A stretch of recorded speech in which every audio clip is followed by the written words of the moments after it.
திடீர்னு படபடபடன்னு சத்தம். சூறாவளி மாரி காத்தும் மழையும் வேகமா வீசிட்டு இருந்து ஜன்னல்லாம் தன்னாலே க்ளோஸ் ஆயிடுச்சு. கிளாஸ் எல்லாம் உடைஞ்சிரும்னு சொல்லிட்டு சட்டுன்னு நான் வந்து ஜன்னல்லாம் வந்து க்ளோஸ் பண்ணி வச்சுட்டு இருந்தேன். மதியம் லஞ்சுக்கு வந்து மீன் தான் வாங்கியிருந்தோம். அந்த மரவள்ளி கிழங்கு மீனும் போட்டு 4 கிலோ ரொம்ப ஸ்பெஷல் அந்த குழம்பு. அதுதான் வந்து வீட்ல பண்ணியிருந்தோம். அப்புறமா ஃபிஷ் ஃப்ரை 2மே நான் வச்சுட்டேன். நான் வந்திருக்கேன்னு சொன்னதுமே வந்து அக்கா வந்து பாப்பா கூட வந்திருந்தா. அக்கா ஒரு விஷயம் ஷேர் பண்ணியிருந்தா. வீட்ல எல்லா வேலையுமே பார்த்து பார்த்து பண்ணுவோம். ஒருத்தங்களுக்கும் என்ன தேவைங்கிறது நமக்கு தான் தெரியும். நம்மள அந்த மாரி டிசைன் பண்ணிட்டாங்களோ, ஒருத்தங்களுக்கும் என்ன தேவைங்கிறது கூட அவங்களுக்கு தெரியாது. நமக்கு தான் தெரியும்.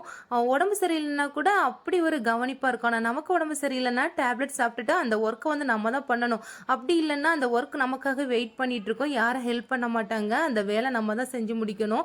சம்டைம்ஸ் நமக்கு முடியல, வேலை செய்ய முடியல அப்படின்னு சொன்னா கூட அத வந்து பின் பாயிண்ட் பண்ணுவாங்க. உனக்கு என்ன விருப்பம் அப்படின்னு சொல்லிட்டு கேட்டா, ஒரு நாள் எந்த டிஸ்டர்பும் இல்லாம தூங்கணும் அப்படின்னு சொன்னா. அவ்வளோதான். நெக்ஸ்ட் வீடியோல பார்ப்போம். பாய்.